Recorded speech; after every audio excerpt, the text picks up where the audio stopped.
So now we're going to be opening the press conference. So any of the press or citizens out there have any questions for us? Susan, I know you've been ill. Okay.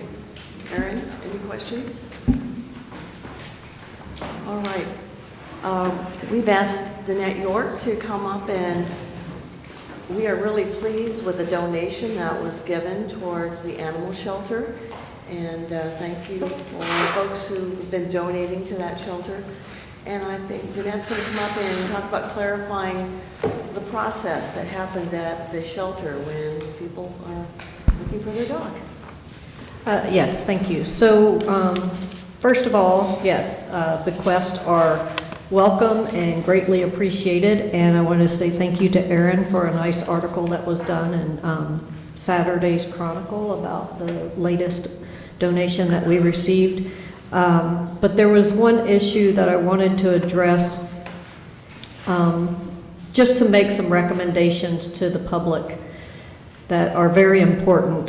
First of all, if you have a pet, please microchip your pet, because when they get lost, it's much easier for us to locate their owners, and that is a large, very large portion of our animal shelter's duties, and what they perform is locating lost animals and finding their proper owner to return them. We have many animals that are returned to their owners throughout the year, and it works great if they're microchipped. It also works if the owner notifies the shelter immediately upon the time that the animal is lost. And most importantly, if the animal is not microchipped, the owner needs to go to the shelter to look for the animal, bring a picture of the animal to the shelter. The reason I bring this up is because recently we had a dog that was lost. It came into the shelter on February the 27th. It was adopted out after the policy hold time on March the 4th. On March the 6th, the owner of that dog contacted the shelter looking for it, said it had ran away approximately 2 weeks before that time. We had no way of knowing that the dog had an owner, so it was adopted out. Once the dog is legally adopted, the shelter has no authority to take it back. What we do in those cases is we contact who adopted the animal and tell them that the owner has come forward, and ask them if they were willing to turn the dog or the animal back in so it could go back to its owner. We will refund their money. Sometimes that people do that, and sometimes they don't. In this case, there was a couple of other extenuating circumstances, but in this case, once we found the owner, we contacted the person that adopted it. The person that adopted it legally owned the dog at this time and did not want to turn it in. So we had a very upset owner. Family members were very sad. Their dog was missing, and they couldn't get it back. This story ended up with a happy ending, partially, because the dog didn't want to stay at home at its new owner. It kept running away. So at the last time that the dog ran away, the new owner contacted the shelter and said, if I find it, I will turn it back in so you can return it to the original owner. If I don't find it and someone turns it into the shelter, please return it to the original owner. So we have not talked to the original owner yet, but based on the conversation that we were following on Facebook, the dog is back with the original owner, we believe, and I'll verify that today. So this was a happy ending, but moral of the story is please microchip your animals in case they do get out. We can find you. If they're not microchipped and they get lost, please go to the shelter. I know it might be a drive, but it's worth it if you want that pet family member back. In this case, once the animal, we did realize that the animal had an owner. The descriptions were off, and so we didn't even realize that that animal was at the shelter because we were looking for a different color, breed type thing. So, any questions? Thank you for your work on that. Thank you. Eric Martins, do you want to just say a summary about our meeting last week with the car dealerships? Sure. Yeah, thank you.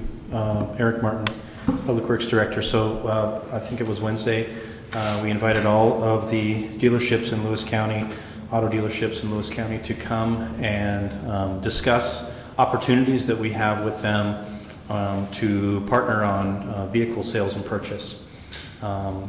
We kind of gave a quick overview on how we've been purchasing vehicles for the past several years. And then talked about different ways based on the state laws and the regulations that we have to follow, how we can purchase vehicles and how we could potentially purchase vehicles from those auto dealerships. And I thought it went really, really well. There was a lot of good open discussion, honest discussion about what had taken place in the past and what opportunities we have in the future.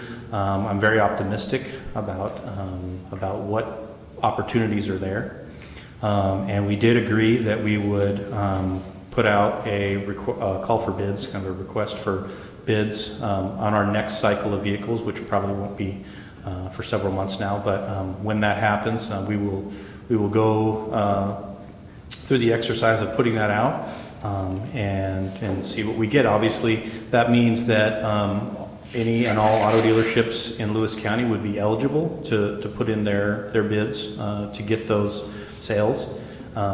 And made it known to them that obviously that's not just exclusive to Lewis County. We can't do that by law, but certainly with their proximity and it sounds like their willingness to participate, I'm hopeful there's a good opportunity there for us to if not just give them the opportunity to maybe buy from them. So yeah, it was a good meeting, and I appreciated them all taking the time to come in, because I realize in that business, being on site for your customers there is really important. Every minute you're not there is the minute you might lose a sale. So I realized that that was a big effort for them to come to that meeting and spend the time to talk. So very much appreciated that they did that. Even all the way from Morton they came. They did, all the way from Morton. So Thank you. thank you. Any other comments or questions out there for us? Okay, our press conference is adjourned. Have a good week. Thank you.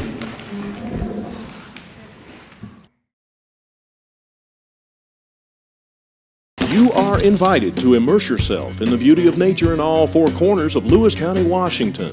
From our fields to your table, farms in the west share their bounty. Limitless landscapes, forests and mountains beg to be explored in the east. Fish our many rivers and lakes in the south, and discover where history and culture intersect in our twin cities. Explore it all by visiting our Facebook page and plan your next getaway at discoverlewiscounty.com. Culture, history, and adventure all come alive when you discover Lewis County.